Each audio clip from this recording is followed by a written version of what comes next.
partie une fois dans ma vie l'été dernier avec cette agence à Dubaï. Depuis, je ne suis plus jamais partie avec cette agence. Nous n'avons jamais eu de contrat ni le moindre document.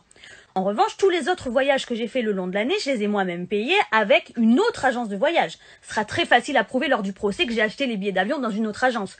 Heureusement.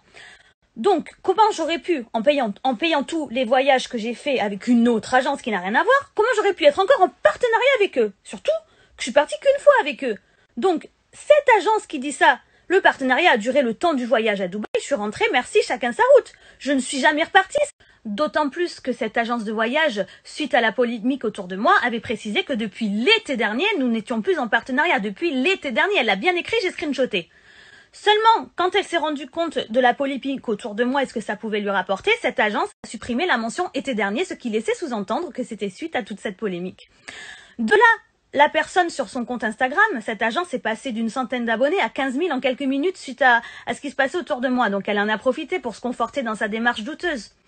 Je suis entourée de très bons avocats et nous ne lâcherons pas l'affaire. J'espère que le juge exigera que l'agence fasse un communiqué officiel pour établir la vérité, à savoir que depuis l'été dernier, je n'ai plus voyagé avec eux, que j'ai payé tous mes voyages le long de l'année avec une autre agence, que partant de là, je n'étais pas en partenariat à long terme avec cette agence.